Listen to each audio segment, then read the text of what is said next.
3. El miedo a la mala salud y al dolor físico. 4. El miedo a la pérdida del amor. 5. El miedo a la pérdida de la libertad. Y 6. El miedo a la muerte. En los capítulos que siguen se le dará instrucciones para el dominio de estos y todos los demás temores, mediante la aplicación de nuevos hábitos de pensamiento que debe desarrollar y utilizar en lugar de los viejos hábitos que han hecho posible estos temores.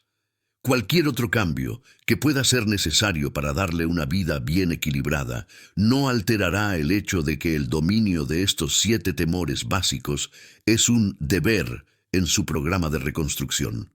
Anímese con la promesa de que estas instrucciones correctivas no le impondrán dificultades ni acciones más allá de su capacidad de control. Tienen un precio, pero es un precio dentro de las posibilidades de todas las personas normales.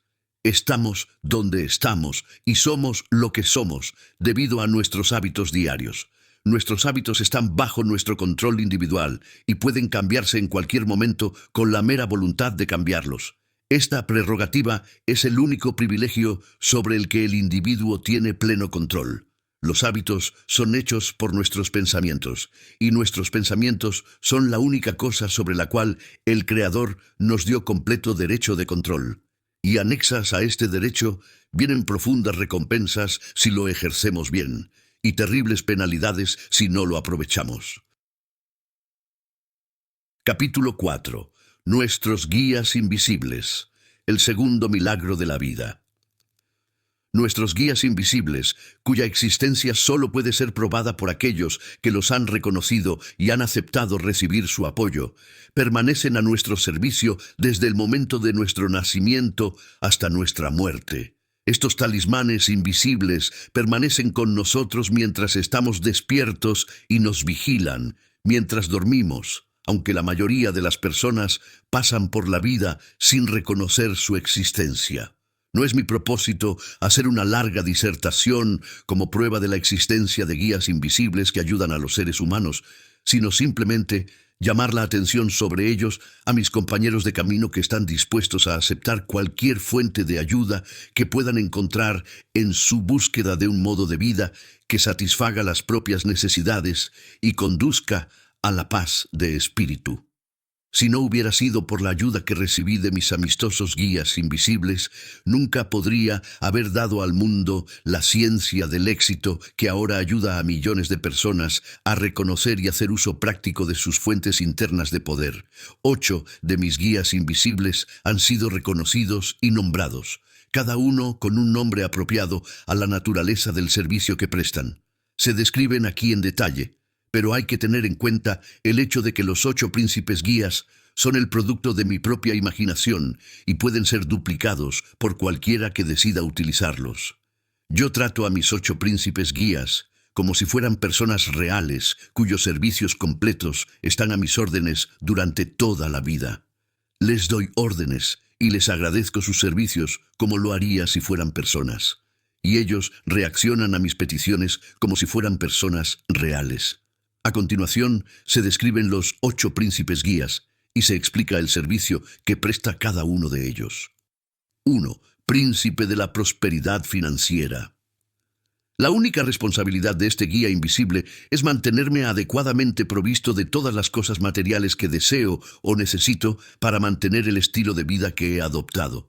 Las preocupaciones monetarias que destruyen la paz mental de tantas personas a lo largo de su vida son algo que yo nunca experimento.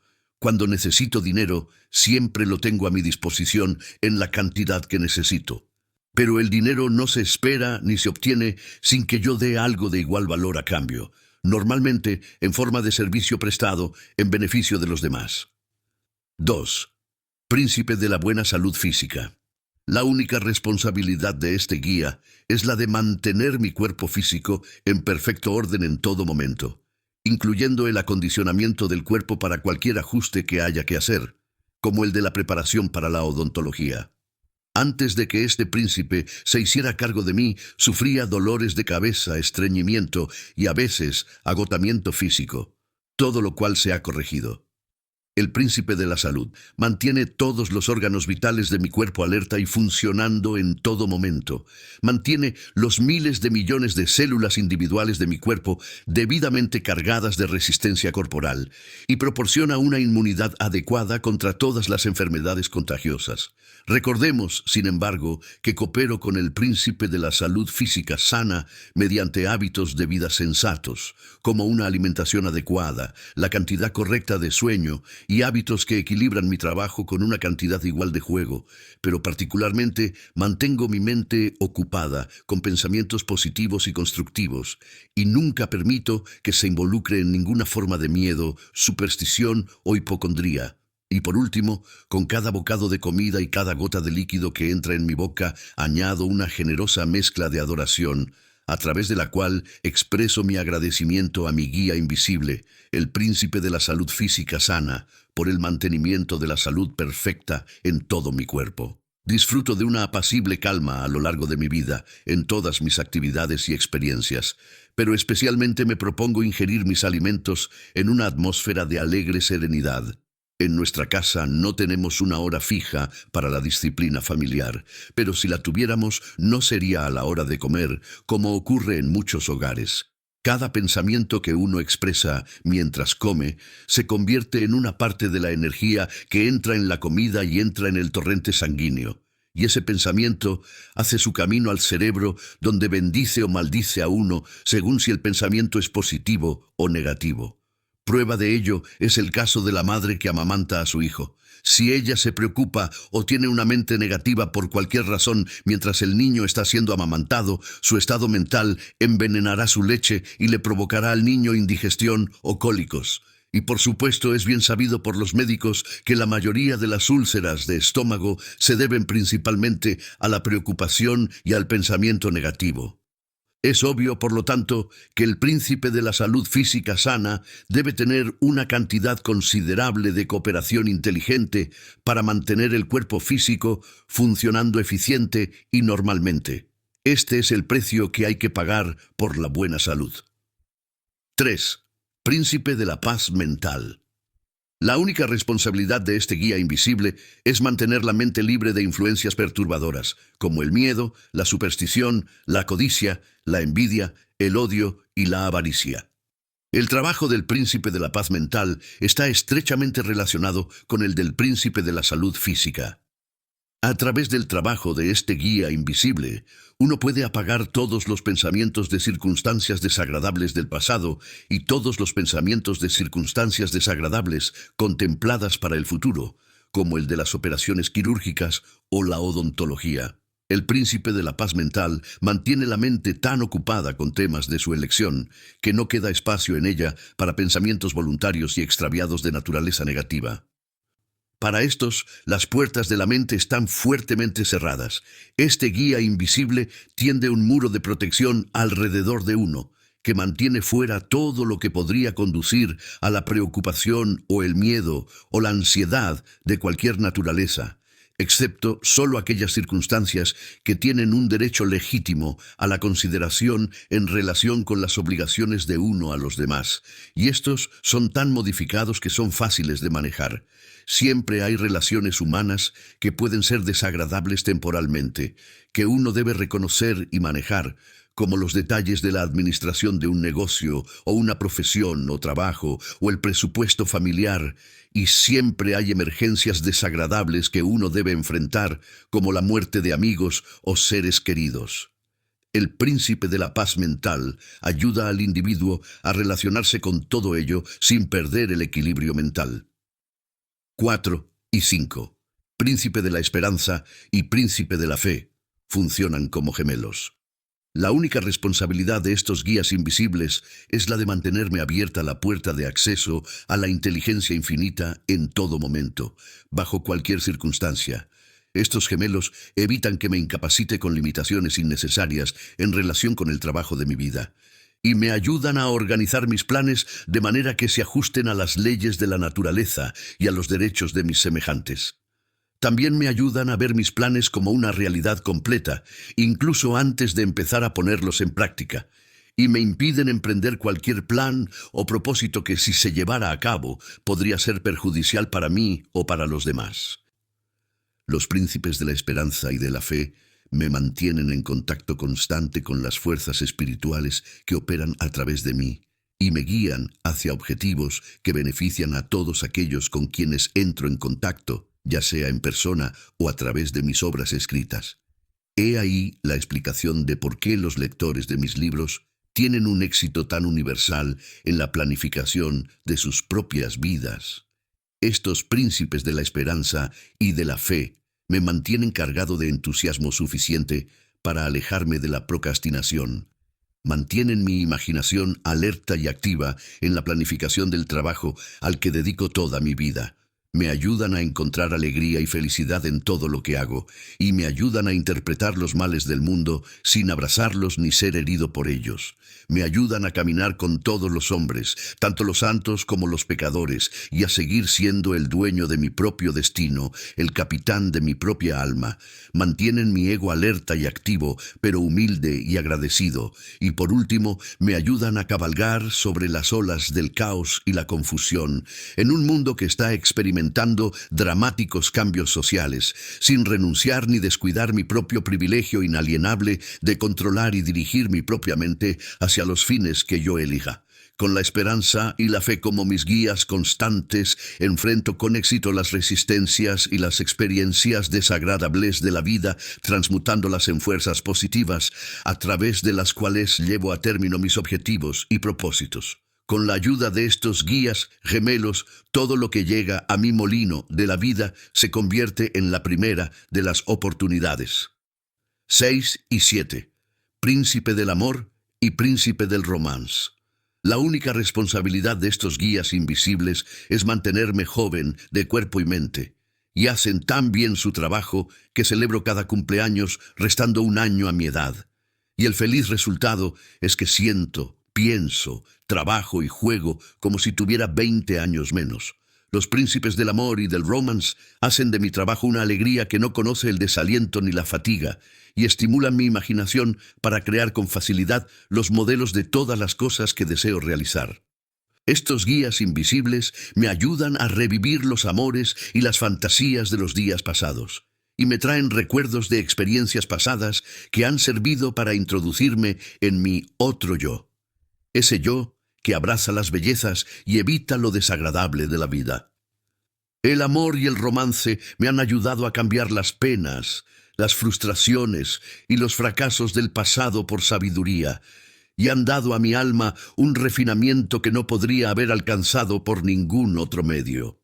Me ayudan a reconocer el objetivo de mi destino terrenal y me proporcionan los medios para superar los obstáculos que debo superar para alcanzar mi destino.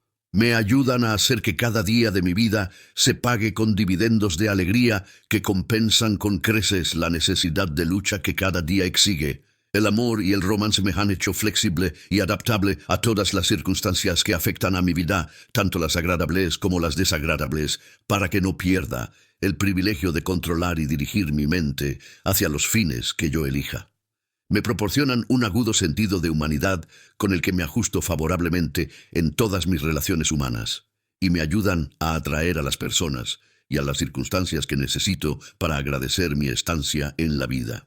El amor y el romance me ayudan a reconocer, germinar y hacer crecer esa semilla de un beneficio equivalente que viene en cada adversidad, cada frustración, cada fracaso y cada decepción. El amor y el romance son los únicos medios por los que gustosamente cambio la juventud por la sabiduría con la que defino mi propio precio en el negocio de vivir y hago que la vida se pague en mis propios términos. Y así me impiden querer demasiado y a la vez conformarme con poco. Estos guías me han enseñado a orar de esta manera. Ayúdame, Señor, a adquirir las cosas que son buenas para mí y evita que adquiera cosas que no necesito. El amor y el romance son los decoradores interiores de la habitación superior en la que habita mi alma. Me hacen estar agradecido por las cosas que tengo y me impiden afligirme por las que no tengo. Y si doy rienda suelta a mi amor cuando no es correspondido, el romance me ayuda a encontrar compensación en la alegría que me produjo la propia indulgencia y a reconocer que el amor rebota en beneficio de quienes lo expresan, aunque no sea correspondido. El amor y el romance me ayudan a expresar compasión por los demás, allí donde fácilmente podría expresar odio, y curan rápidamente las heridas que me infligen las injurias y las injusticias de los demás. 8. Príncipe de la sabiduría general. Las responsabilidades de este príncipe consisten en múltiples servicios. En primer lugar, el príncipe de la sabiduría general inspira la acción eterna de los otros 7 príncipes, a fin de que cada uno cumpla sus deberes en la mayor medida posible y me proteja mientras duermo lo mismo que cuando estoy despierto. Este guía invisible realiza otro servicio muy milagroso, transmutando en beneficios para mí todos los fracasos, las derrotas y las circunstancias desagradables que he experimentado en el pasado, de modo que todo lo que ha afectado a mi vida en el pasado sea convertido en un bien de gran valor. El príncipe de la sabiduría general me orienta en las encrucijadas de la vida siempre que tenga dudas sobre qué camino tomar, y me da el visto bueno o la señal de alto en relación con todos mis objetivos, planes y propósitos. Hay otros guías invisibles a mi servicio cuyos nombres desconozco. Tampoco comprendo completamente el alcance y la naturaleza de los servicios que prestan, excepto que todo lo que pueda necesitar para llevar a cabo el trabajo de mi vida, o todo lo que pueda desear para darme una paz mental continua, está siempre a mi disposición, sin esfuerzo ni ansiedad de mi parte. Estos misteriosos guías llamaron mi atención por primera vez hace muchos años, al interrumpir mis planes con un fracaso definitivo cuando me desvié de mi misión principal en la vida, siendo esa misión la organización y la difusión de la ciencia del éxito. De vez en cuando, a medida que ganaba el reconocimiento del público en relación con el trabajo de mi vida, se me ofrecían lo que me parecían fabulosas oportunidades para comercializar mis talentos y mi experiencia. Una de estas oportunidades me la ofreció la difunta Ivy Lee, consejera de Relaciones Públicas de la familia Rockefeller. Aunque el trato nunca se consumó, acepté la oferta, y esa mera aceptación me costó la pérdida de la revista Golden Rule Magazine, que había fundado como subproducto de mi filosofía.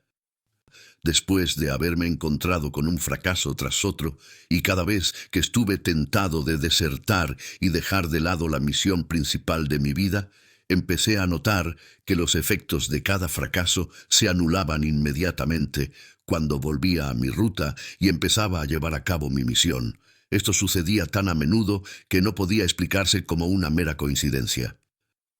Por experiencia personal, sé que hay guías amistosos a disposición de todo aquel que los reconozca y acepte sus servicios. Para aprovechar los servicios de estos guías invisibles, son necesarias 2 cosas. En primer lugar, hay que expresar gratitud por sus servicios. En segundo lugar, hay que seguir sus orientaciones al pie de la letra. La negligencia a este respecto traerá un desastre seguro, aunque no siempre rápido. Tal vez esto pueda explicar por qué algunas personas se encuentran con desastres cuya causa no pueden comprender, desastres que no creen que sean el resultado de ninguna falta por su parte. Durante muchos años fui tan sensible respecto a los guías invisibles, cuya presencia había sentido, que evitaba cuidadosamente toda referencia a ellos, tanto en mis escritos como en conferencias públicas.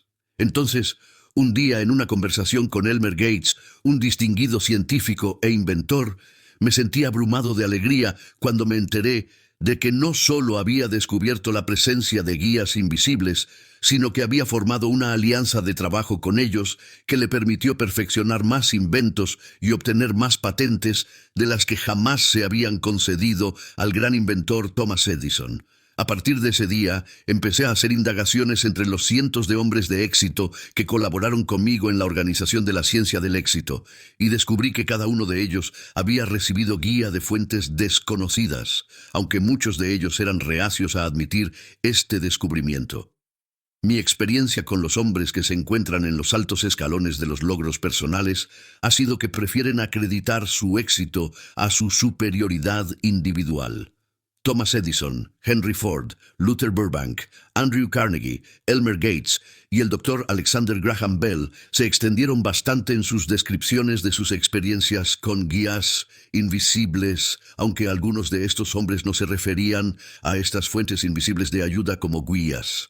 El Dr. Bell, en particular, creía que la fuente invisible de ayuda no era más que un contacto directo con la inteligencia infinita, provocado por la estimulación del individuo de su propia mente a través de un deseo ardiente por la consecución de objetivos definidos.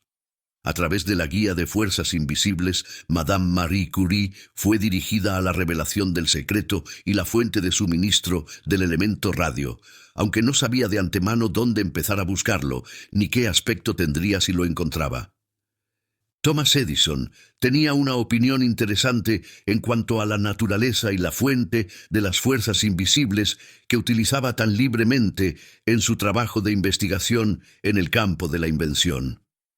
Él creía que todos los pensamientos liberados por todas las personas en todo momento son recogidos y se convierten en una parte del éter donde permanecen para siempre tal como fueron liberados por los individuos. Decía que cualquiera puede sintonizar y ponerse en contacto con estos pensamientos previamente liberados al enfocar la mente a través de la definición y claridad de propósito, y ponerse así en contacto con cualquier tipo deseado de información que pueda estar relacionada con ese propósito. Por ejemplo, el señor Edison descubrió que cuando concentraba sus pensamientos en una idea que deseaba perfeccionar, podía sintonizar y recoger de la gran reserva del éter ilimitado pensamientos relacionados con esa idea, que habían sido liberados previamente por otras mentes que habían pensado en la misma línea.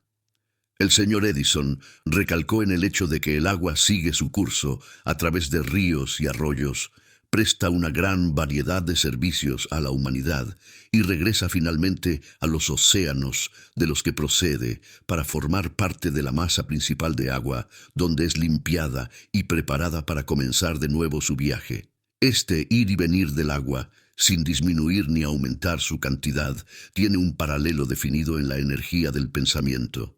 El señor Edison creía que la energía con la que pensamos es una porción proyectada de la inteligencia infinita, que esta inteligencia se especializa en miríadas de ideas y conceptos a través del cerebro del hombre, y cuando los pensamientos se liberan, regresan, como el agua regresa a los océanos, al gran depósito de donde vino la energía, y allí son archivados y clasificados de manera que todos los pensamientos relacionados se ordenan juntos.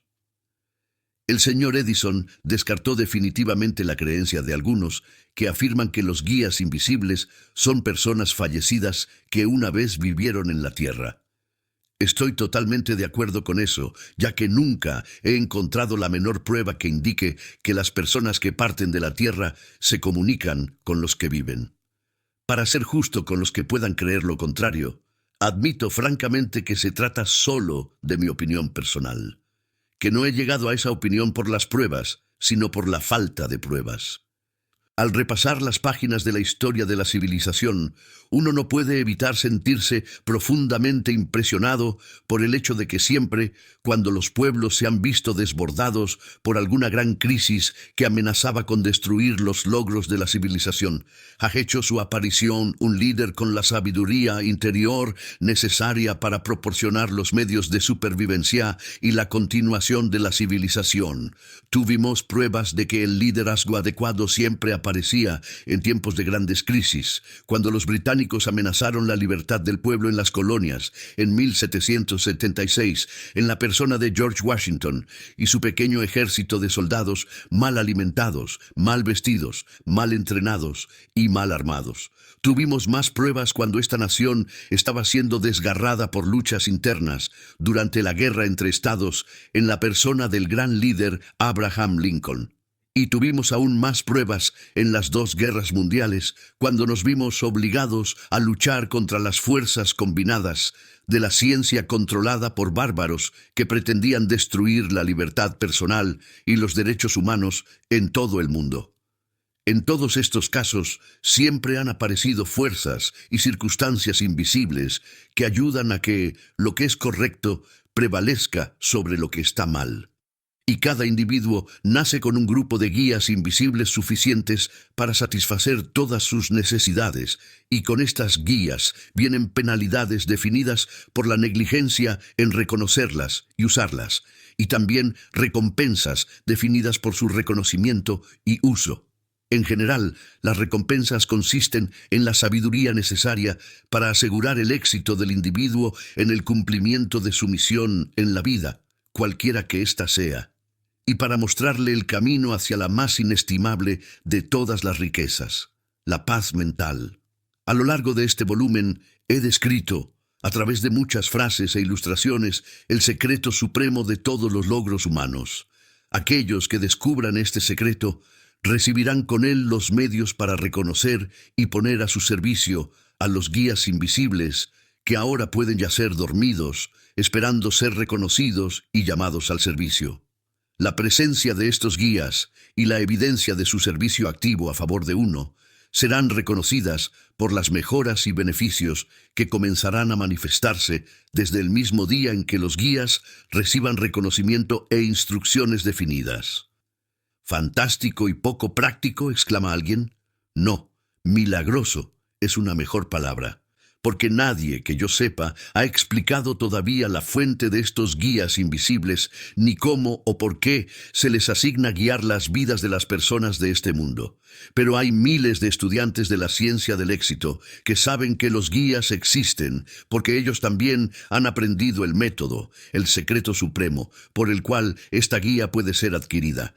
Los guías invisibles están alojados en ese otro yo que toda persona posee, ese yo que uno no ve cuando se mira en un espejo, ese yo que no reconoce la palabra imposible ni las limitaciones de cualquier naturaleza, ese yo que es el amo que está por encima de todo dolor físico, toda pena y toda derrota temporal.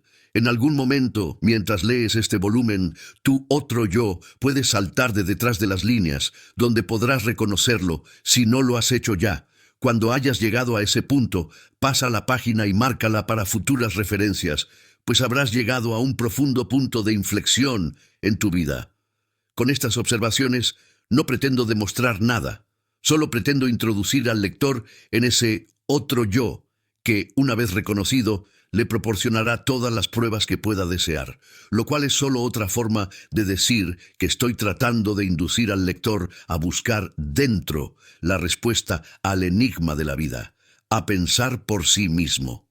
¿Cómo dar instrucciones a tu otro yo mientras duermes? Se acerca el momento en que uno podrá tratar dolencias físicas, dominar los complejos de inferioridad, dominar cualquier idioma deseado, educarse sobre cualquier tema, y en general, condicionar la mente para alcanzar cualquier propósito deseado mientras se duerme. Estos logros, aparentemente fantásticos, se alcanzarán con la ayuda de un fonógrafo especialmente construido que reproducirá cada 15 minutos mientras uno duerme, grabaciones que ofrecen tratamientos científicos y preparados sobre cualquier tema o propósito deseado. La máquina ha sido perfeccionada para que pueda ser ajustada con un reloj que iniciará la reproducción del disco después de que uno esté dormido. La razón de este tratamiento mientras uno duerme es la siguiente. Mientras uno está despierto, la sección consciente de la mente monta guardia en la puerta a través de la cual se debe llegar al subconsciente y modifica o rechaza de plano todas las influencias e instrucciones que uno puede tratar de dar al subconsciente. Y la mente consciente es un cínico de no poca fuerza. Parece estar más fácilmente influenciada por el miedo, la sospecha y la duda que por las influencias positivas.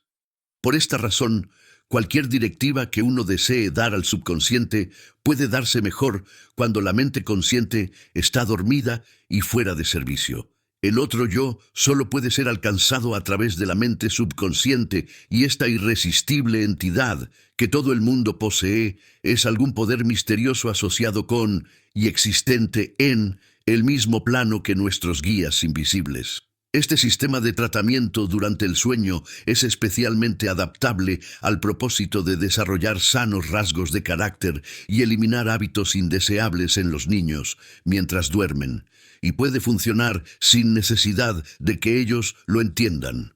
Todos los tratamientos en preparación para procedimientos odontológicos u operaciones quirúrgicas deben ser recomendados por y tomados bajo la supervisión de su médico o su dentista de confianza. Capítulo 5. El lenguaje universal del dolor. El tercer milagro de la vida. El dolor físico es el lenguaje universal en el que la madre naturaleza habla a todas las criaturas de la tierra, y todos lo comprenden y respetan. Nunca he conocido a una persona de mentalidad normal que no temiera el dolor físico. Nunca he conocido a nadie que no intentara, por todos los medios posibles, evitar el dolor físico. Sin embargo, el dolor es uno de los dispositivos más inteligentes de la naturaleza, porque es el medio por el cual obliga a los individuos de todos los grados de inteligencia a observar la ley de la autoconservación. Cuando el dolor físico llama, el individuo responde y se esfuerza por eliminar la causa. Si el dolor se presenta en forma de cefalea, el individuo inteligente busca su causa, y muy a menudo descubre que proviene de un envenenamiento tóxico debido a una eliminación inadecuada. Una dosis de sales o un enema proporcionan un alivio temporal inmediato. Si el individuo menos inteligente experimenta un dolor de cabeza, es probable que se trague unos cuantos comprimidos de aspirina y diga: «Ya está, supongo que con esto se solucionará el problema». Lo que suele hacer temporalmente, no corrigiendo la causa, sino paralizando temporalmente el nervio que transporta el grito de advertencia del dolor desde la fuente de su origen hasta el cerebro, donde podría y debería hacerse algo al respecto. Cuando las formas más suaves de dolor de la naturaleza no consiguen que el individuo atienda a la llamada y busque la causa, la naturaleza en general lo reduce y lo envía a la cama a través de un afortunado periodo de enfermedad, mientras le da un completo trabajo de reparación física. La persona más inteligente nunca habla de la enfermedad como una desgracia, sino que la ve como una bendición, una especie de forma misericordiosa de generosidad que le otorga la madre naturaleza, a través de la cual se le da una nueva oportunidad de vida en lugar de un funeral. El dolor y las dolencias físicas son maldiciones solo cuando son consideradas como tales por quienes no reconocen que son dispositivos para el bien del hombre, sin los cuales nadie podría vivir más de 70 años. Cuando la naturaleza hospitaliza a un individuo, ya sea en la cama de un hospital o en su propia casa, lo deja fuera de combate para que pueda utilizar todas sus energías con fines de autorrestauración. Además, le da un descanso muy necesario y tiempo para descubrir el poder y los usos de su propia mente, así como para meditar y pensar sobre la causa de sus dolencias. Así, puede descubrir que la causa tiene su origen en una serie de pecados que podría haber evitado si hubiera escuchado la voz del dolor. La enfermedad física es tan definitivamente una bendición que aquellos que envían tarjetas de condolencia a sus amigos enfermos deberían enviar tarjetas de felicitación en su lugar, redactadas algo como lo siguiente: felicitaciones por su buena suerte al tener un bendito período de descanso, atendido por el más grande de todos los doctores, el Doctor Tiempo, que sabe lo que usted necesita y se encargará de que lo reciba.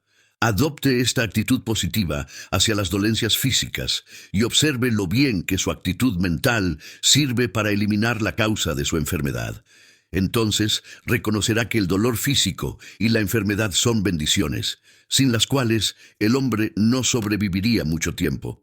Junto con el lenguaje universal del dolor, la naturaleza ha proporcionado ingeniosamente los medios para soportar el dolor y un parche cuando se ha alcanzado la capacidad de resistencia en forma de inconsciencia. Cuando el dolor supera la capacidad de resistencia humana, uno simplemente se duerme y cae en un estado de inconsciencia. Hay dos formas de dolor. Una es física, la otra es mental, que solo existe en la mente.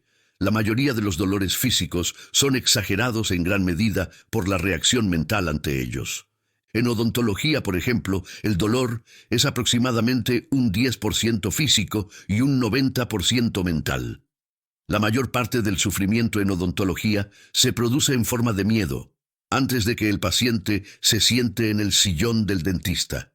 La técnica dental moderna prácticamente ha eliminado el dolor físico real de las operaciones dentales.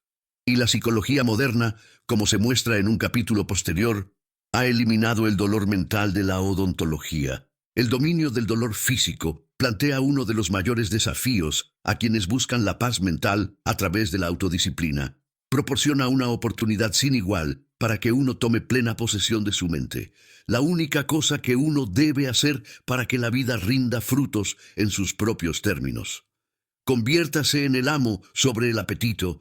Siguiendo la fórmula de un capítulo posterior, ponga el estómago bajo completo control y el dominio del miedo al dolor físico no le resultará difícil. Los indios americanos no solían tener miedo al dolor físico. Originalmente, antes de que fueran ablandados y corrompidos por la llegada del hombre blanco, cuando ellos eran heridos, continuaban moviéndose y dedicándose a sus labores cotidianas como si nada hubiera ocurrido.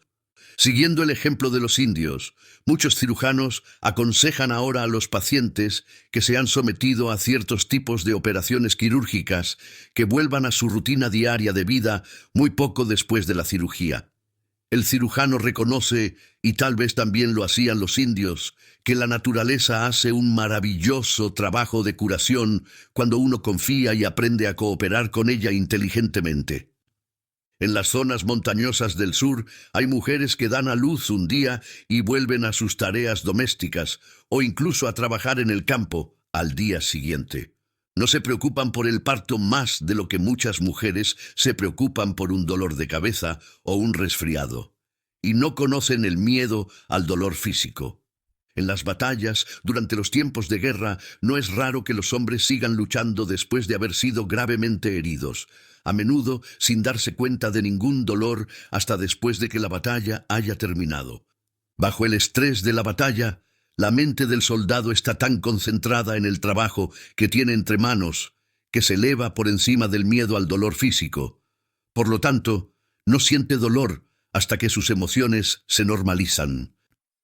Partiendo de esta constatación, debería ser obvio que la naturaleza nos ha dotado de un maravilloso mecanismo con el que podemos elevarnos por encima del dolor físico o mental y dominar cualquier forma de miedo, así como superar el dolor y la frustración de cualquier naturaleza. La fórmula precisa a través de la cual esto se puede lograr se establece claramente en el capítulo que describe cómo se puede preparar la mente para la odontología.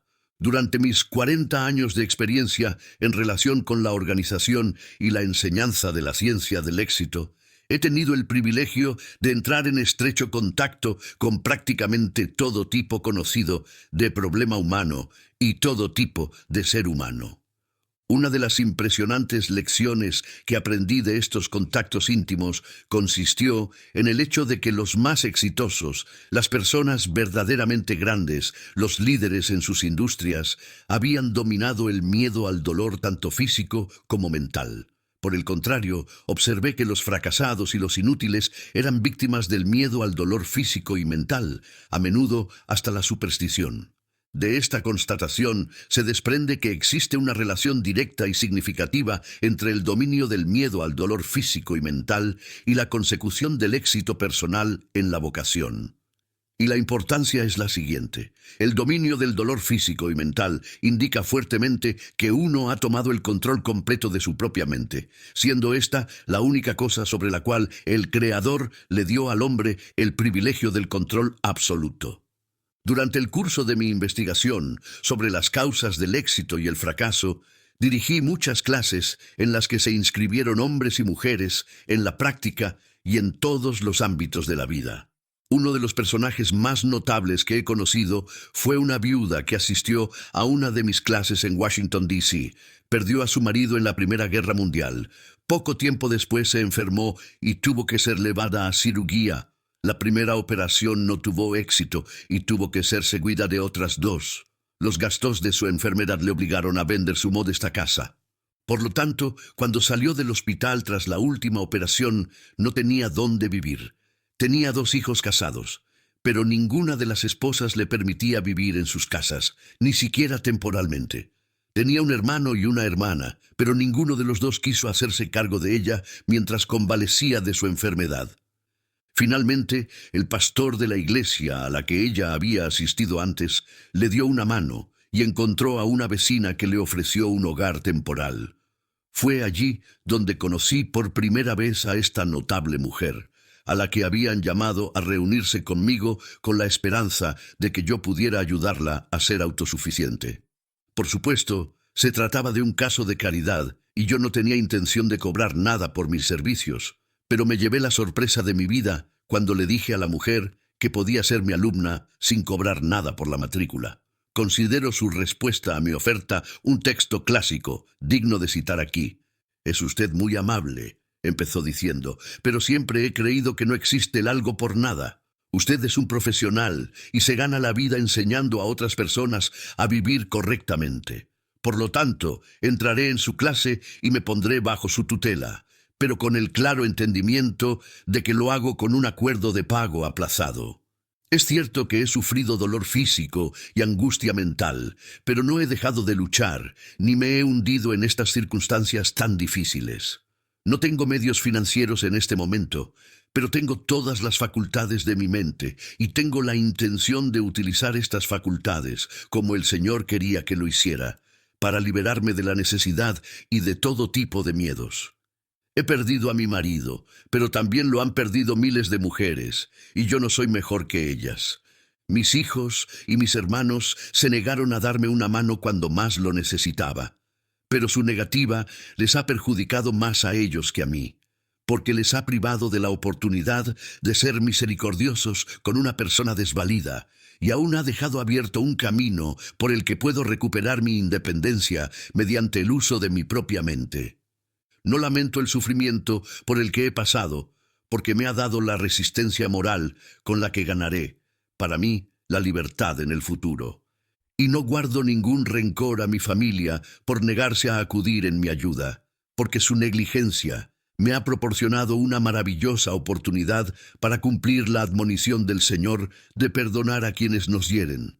Perdona nuestras ofensas, como también nosotros perdonamos a los que nos ofenden. Durante las adversidades por las que he pasado, continuó, he encontrado la semilla de un beneficio equivalente. Consiste en mi descubrimiento del poder de mi propia mente y de los medios por los cuales ese poder puede convertirse en el amo del dolor y del sufrimiento. Pero el beneficio más maravilloso que he recibido de mis adversidades consiste en mi descubrimiento de que el sufrimiento, ya sea por dolor físico o angustia mental, lo coloca a uno en una posición favorable para apelar al Señor. Antes de que mataran a mi marido, yo pertenecía a una iglesia. Después de enfrentarme a las adversidades sin hundirme bajo ellas, me he convertido en cristiana, y ahora vivo mi religión en lugar de aceptarla meramente como algo en lo que creer. Verdaderamente, en la hora de mi mayor sufrimiento, descubrí mi propia alma invencible. Por lo tanto, seguramente usted puede ver por qué no guardo rencor contra mis parientes, porque fue por su negligencia más que cualquier otra cosa, que me fueron revelados los poderes de mi propia mente. No lo siento por mí, pero sí lo siento mucho por mi propia carne y sangre, porque no estaban dispuestos a abrazar una maravillosa oportunidad de descubrir la grandeza de sus propias mentes mediante el ejercicio de la misericordia hacia alguien que tenía derecho a esperar ayuda de ellos. Esta mujer entró en mi clase, dominó la ciencia del éxito y más tarde fue nombrada por el presidente de los Estados Unidos para uno de los puestos más altos del gobierno jamás ocupado por una mujer. Más tarde comenzó a organizar a las empleadas del gobierno en una clase, donde les enseñaba la manera de descubrir sus propias mentes, utilizando como base de su instrucción la filosofía de la ciencia del éxito, que representa todo lo que se conoce de los fundamentos de la autodeterminación. Sí, fue necesario algo más que 3 grandes operaciones: la pérdida de un marido, la pérdida de sus medios financieros y la negativa de sus parientes a acudir en su ayuda en momentos de necesidad, para fustigar a esta valiente mujer para que hallara el camino hacia la fuente de todo poder a través de la adversidad y el sufrimiento, tanto mental como físico. Encontró esa semilla de un beneficio equivalente que provenía de su sufrimiento, solo por su actitud mental positiva hacia él. Descubrió la forma de transmutar las circunstancias negativas en beneficios positivos, un privilegio al que tiene derecho todo ser humano. El sufrimiento, a través del dolor físico o mental, las decepciones, las frustraciones y las penas, es el medio por el que uno puede llegar a ser grande o hundirse en un fracaso permanente. El factor determinante en cuanto a cuál de estas 2 circunstancias uno abraza depende enteramente de la actitud mental de uno hacia ellas. Para una persona, como la viuda cuya historia has leído, se convierten en peldaños hacia un plano superior de la vida, desde el cual uno puede convertirse en el amo de todo lo que estudia. La historia de esta viuda no estaría completa sin la cita de su oración favorita. No te pido la sobreabundancia de cosas materiales, Señor, sino solo las cosas que necesito. Y no te pido que me liberes de la tristeza y el dolor, sino solo que me muestres cómo transmutarlos en sabiduría para adaptarme al plan general y al propósito de la vida en la tierra. Y no pido ningún favor que no esté disponible para toda la humanidad. Si soy herido por otros, solo pido que se me dé la fuerza para perdonar, que se les dé el privilegio de arrepentirse. Por último, solo pido que se me guíe en todas las circunstancias de mi vida para adaptarme a ellas favorablemente, mediante la comprensión. Innumerables veces, durante los 40 y tantos años que he dedicado al estudio del comportamiento humano, he observado a hombres y mujeres logrando descubrir su dimensión espiritual, por causa del dolor físico o mental. La mujer más grande que he conocido, mi madrastra, pasó gran parte de su vida padeciendo dolores casi insoportables a causa de la artritis. Sin embargo, puso en marcha una empresa que ya ha beneficiado a muchos millones de personas y que está destinada a beneficiar a incontables millones más, algunos de ellos aún por nacer. Ella fue la responsable de mi formación inicial, que finalmente me llevó a recibir el encargo de Andrew Carnegie para ofrecer al mundo su primera filosofía práctica de superación personal. Si mi madrastra no hubiera estado postrada en una silla de ruedas, nadie habría sospechado que sufría constantes dolores físicos. Su voz era siempre agradable y solo conversaba con una corriente de pensamiento positiva. Nunca se quejaba, pero siempre tenía una palabra de ánimo para todos los que vivíamos cerca de ella.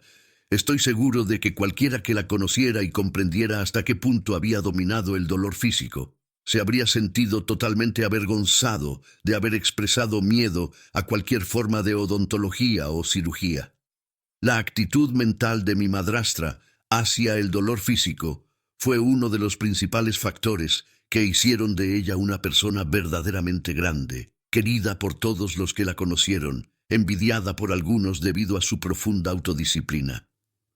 Así, vemos, una vez más, que la actitud mental ante el dolor físico es el factor determinante que hace del dolor el maestro, o simplemente algo a transmutar en alguna forma de servicio beneficioso. En lugar de pensar en su propio dolor físico y quejarse de él, mi madrastra dirigió su mente a ayudar a los demás, en particular a los miembros de nuestra familia, y de ese modo minimizó los efectos de su sufrimiento. Esta podría ser una sugerencia beneficiosa para todos aquellos que no dejan de pensar en sus propios problemas. Y también podría ser útil que quienes tienen problemas que creen sin solución se convencieran de que la mejor manera posible de resolverlos es mirar a su alrededor hasta encontrar a otra persona con un problema similar o mayor y ayudar a esa persona a encontrar la solución a su propio problema. Por este medio, la mente negativa se transfiere de uno mismo y se transmuta en una mente positiva que se dirige en beneficio de los demás. Y las probabilidades son de 1000 a 1 de que, para cuando se haya resuelto el problema de la otra persona, uno habrá encontrado la solución al suyo propio. Una mente positiva es prácticamente un poder irresistible que uno puede dirigir a la consecución de cualquier propósito deseado, incluyendo, por supuesto, el dominio tanto del dolor mental como del dolor físico. De nuevo, permítanme recordarles que una mente positiva es también la primera de las 12 grandes riquezas de la vida. En un capítulo posterior se describe claramente la fórmula para el mantenimiento de una mente positiva. Domina esa fórmula, aprende a aplicarla, y ya no temerás ni el dolor físico ni el mental. De hecho, ya no temerás a nada. Ya no estarás atado a un nivel de mediocridad por tus limitaciones autoimpuestas, en relación con tu ocupación o cualquier parte de tu vida. Ya no necesitarás ayuda de nadie, sino que estarás en posición de ayudar a muchos. La mayoría de las personas se condenan a sí mismas a prisión durante toda su vida, a pesar de que llevan las llaves de su prisión sin saber que las poseen. La prisión consiste en las limitaciones que se imponen a sí mismos o que permiten que otros les impongan. Las llaves consisten en el poder que el Creador ha dado a cada uno para tomar plena posesión de la mente y dirigirla a la solución de todos los problemas, al logro de todos los fines deseados. Aquellos que ejercen esta prerrogativa inexorable y toman plena posesión de sus propias mentes nunca temen nada, nunca se limitan en el logro de los fines deseados y atraen hacia sí con facilidad una sobreabundancia de todo lo que representa el éxito individual. Recuerda, donde quiera que se cierne ese viejo cuervo carroñero del miedo, hay algo dormido que necesita ser despertado o algo muerto que necesita ser enterrado. Es una de las anomalías más extrañas de la vida que la ausencia de miedo, y no la educación formal o la brillantez de la mente, sea la causa principal del éxito individual. El miedo, en cualquiera de sus formas, no solo es el principal obstáculo que lleva al fracaso en relación con la vocación de cada uno, sino que también es la principal razón por la que la mayoría de las oraciones solo dan resultados negativos. Lo opuesto al miedo es la fe. Y la fe es la dominadora de todo lo que uno no quiere, y el medio para alcanzar todo lo que uno sí quiere. Lo único que hace posible que un individuo se eleve por encima del miedo a cualquier dolencia física es que reconozca que tiene una mente que no tiene limitaciones, excepto las que él mismo le impone. Hace poco, el dentista que me hizo la dentadura postiza le contaba a otro paciente suyo cómo pasé por una operación dental y me extrajeron todos los dientes sin dolor ni molestias. El paciente era un clérigo, pero expresó sus dudas de que alguien pudiera hacer eso. Me pregunto qué clase de clérigo es en realidad. La mayoría de los clérigos saben que el poder de la mente es ilimitado cuando es estimulado por la fe. Y todos los médicos saben que, en la mayoría de los casos, el miedo daña al paciente más que la dolencia física que padece. Me permito conjeturar que los médicos y los dentistas acogerán con agrado la llegada de este libro que enseña cómo condicionar la mente para la odontología o la cirugía, de modo que el paciente se libere del miedo. El libro será bienvenido porque aliviará la carga de los médicos y dentistas cuyos pacientes sigan los consejos que presenta, así como aliviará a los pacientes del sufrimiento que experimentan a causa del miedo. Si bien es cierto que el dolor físico es el lenguaje universal en el que la naturaleza habla a todos los seres vivos, también lo es que con este lenguaje se ha proporcionado un ingenioso dispositivo para garantizar que el individuo pueda aceptar la guía del dolor sin hundirse bajo él. Cuando el dolor físico se vuelve mayor de lo que el individuo puede soportar, la naturaleza lo duerme. lo que demuestra una vez más que la naturaleza mantiene un equilibrio en todas las cosas y nunca permite que uno sufra cualquier forma de daño o malestar sin proporcionar los medios para su curación. Con este importante conocimiento de los caminos de la naturaleza como punto de partida, los médicos han eliminado prácticamente el miedo al dolor del parto mediante un sistema conocido como sueño crepuscular, que reduce a la paciente a un estado de semi-inconsciencia. El sueño crepuscular puede producirse mediante inyecciones hipodérmicas suaves que no causan dolor o mediante tratamiento a través de terapéutica sugestiva, hipnosis parcial. Mediante la aplicación de la hipnosis, la mente consciente puede apartarse temporalmente y el médico puede entonces dar a su paciente directrices a través del subconsciente. A través de esta forma de tratamiento, se puede dar al subconsciente cualquier directiva que el individuo pueda necesitar para ayudarle a superar el dolor físico o cualquier condición mental que pueda estar causándole angustia, incluyendo, por supuesto, todas las formas de miedo. La hipnosis es otra de las salvaguardias inteligentes de la naturaleza que ha proporcionado para la protección del individuo contra el dolor mental y físico, así como un medio por el cual el individuo puede condicionar su mente para el logro de cualquier objetivo deseado, como la sustitución de la opulencia y la prosperidad financiera para reemplazar la pobreza. La autosugestión o autohipnosis está siendo constantemente utilizada por todas las personas, en todo momento, sea que reconozcan este hecho o no, y la parte triste de esta verdad es que la mayoría de la gente inconscientemente utiliza esta poderosa herramienta de una manera negativa, por lo que les atrae la pobreza, la mala salud, la infelicidad, el miedo y la autoimposición de limitaciones en casi todas las formas imaginables. Esta aplicación negativa de la autosugestión tiene lugar cuando un individuo se deja acosar por miedos y preocupaciones que mantienen su mente en las circunstancias y cosas que no desea.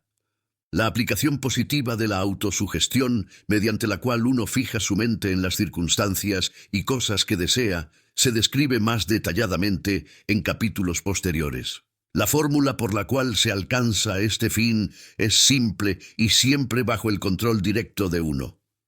Cuando la autosugestión es aplicada por dos o más personas que están trabajando en perfecta armonía para el logro de un propósito definido, como en el caso de un marido y su esposa durante el compromiso sexual, los resultados a menudo rayan en lo milagroso.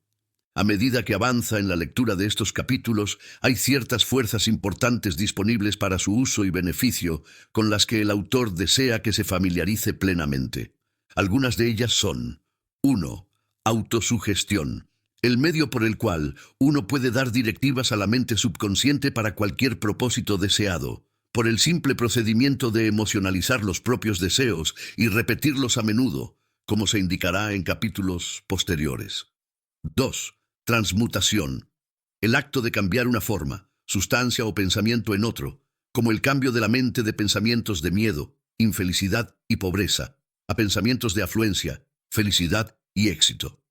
Una forma poderosa de transmutación puede ocurrir cuando uno comienza a buscar la semilla de un beneficio equivalente en todas las circunstancias desagradables y dirige su mente al desarrollo de esa semilla, en lugar de dejar que la mente siga rumiando la circunstancia que produjo la semilla.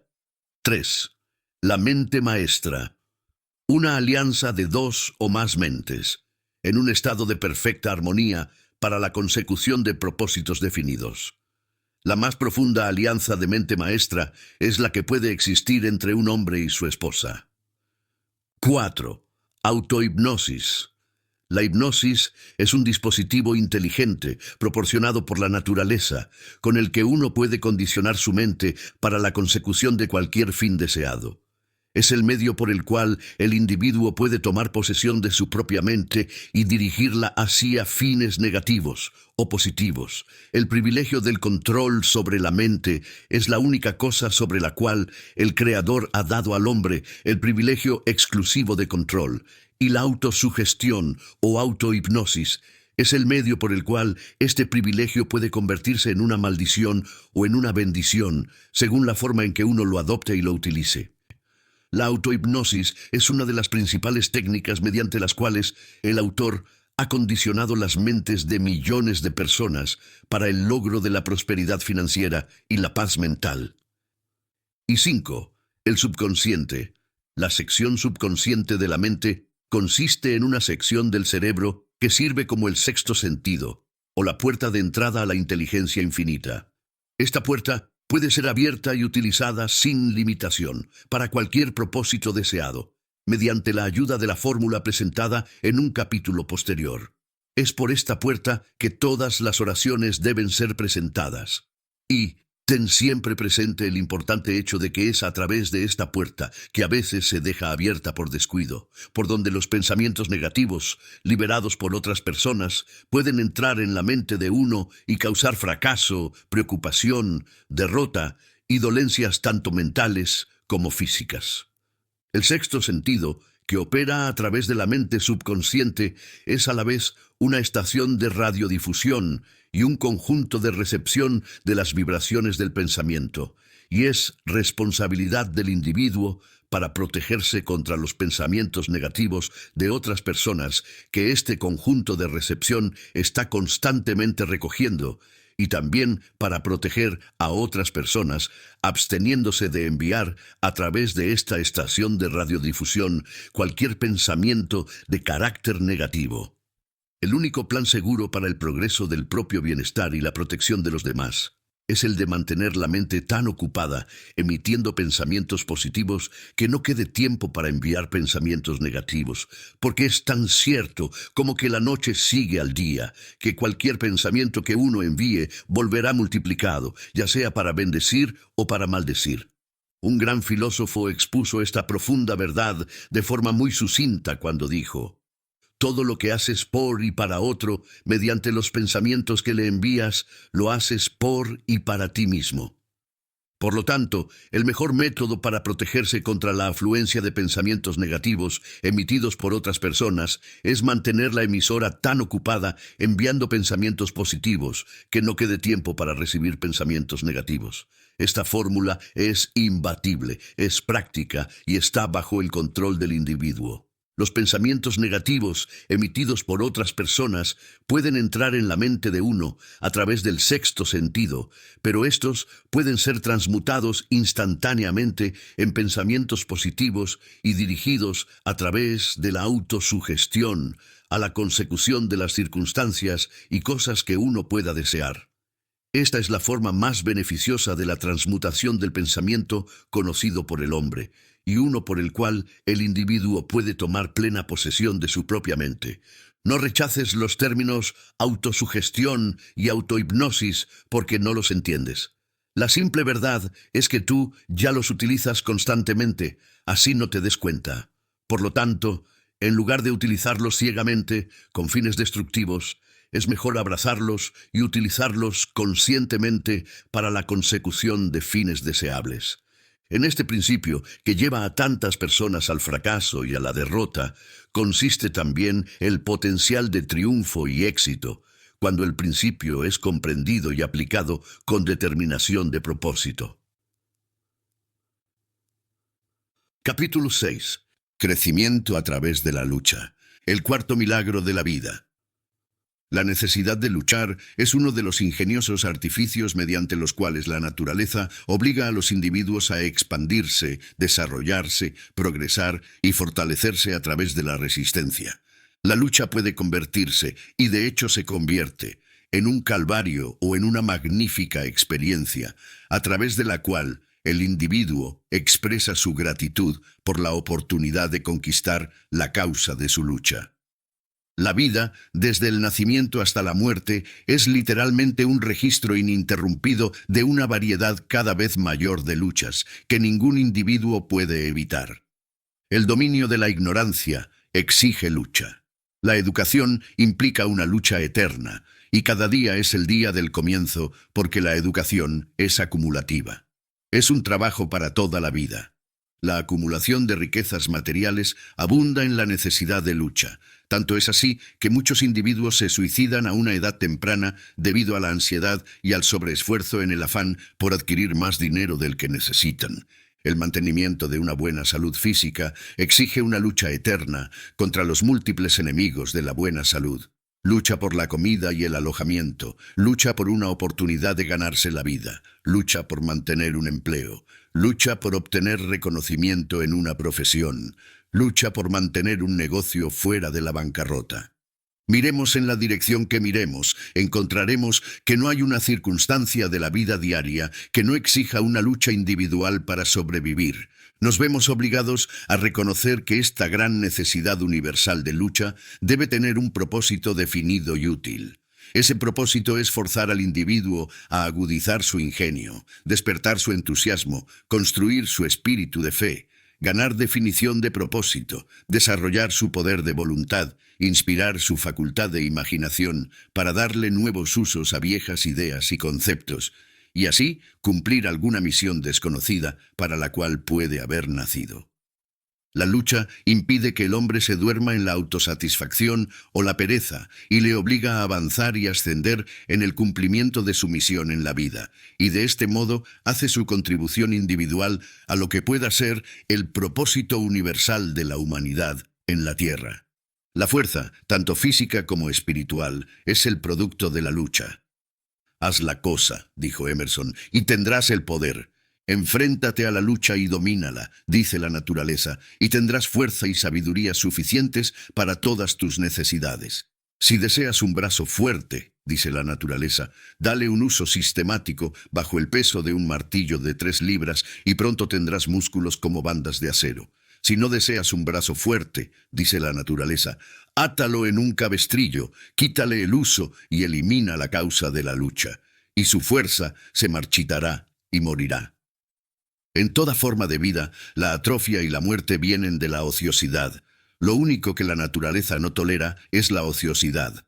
A través de la necesidad de lucha y de la ley del cambio, la naturaleza mantiene todo en el universo en un constante estado de cambio. Desde los electrones y protones de la materia hasta los soles y planetas que flotan en el espacio, nada está quieto ni un solo segundo. El lema de la naturaleza es «muévete o perece». No hay término medio ni excepciones por ningún motivo. Y si dudas de que la naturaleza pretende que cada individuo siga luchando o perezca, observa lo que ocurre con la persona que hace fortuna y se retira. Abandona la lucha porque ya no la cree necesaria. Los árboles más fuertes no son los que se encuentran en bosques muy protegidos, sino los que se alzan en espacios abiertos donde están en lucha constante con el viento y todos los elementos del clima. Mi abuelo era carretero. Al desbrozar sus tierras para la producción de cultivos, siempre dejaba algunos robles en pie en los campos abiertos, donde podían endurecerse por la exposición. Después los cortaba y los utilizaba para fabricar las ruedas de las carretas, madera que podía doblarse en forma de arco sin romperse. Descubrió que los árboles protegidos por el bosque no podían producir el tipo de madera que necesitaba. Era demasiado blanda y quebradiza porque no había estado sometida a la necesidad de luchar. Y es la misma razón por la que algunas personas son blandas y no están preparadas para hacer frente a las resistencias de la vida. La mayoría de la gente va por la vida siguiendo la línea de menor resistencia en cada circunstancia en la que puede elegir. No reconocen que seguir la línea de menor resistencia hace que todos los ríos y algunos hombres se tuerzan. Puede que haya algo de dolor en la mayoría de las formas de lucha, pero la naturaleza compensa el dolor del individuo en forma de poder, fuerza y sabiduría que provienen de la experiencia práctica. Mientras organizaba la filosofía de la ciencia del éxito, hice el revelador descubrimiento de que todos los líderes de mayor éxito, en cada vocación, en cada profesión y en cada ámbito de la vida, habían adquirido su liderazgo en una proporción casi exacta a la magnitud de sus luchas en la consecución de su liderazgo. Observé, con profundo interés, que ningún hombre que no hubiera sido probado a fondo por la necesidad de la lucha parecía haber sido elegido como líder en tiempos de grandes crisis durante el intervalo entre la Edad de Piedra y nuestra civilización actual.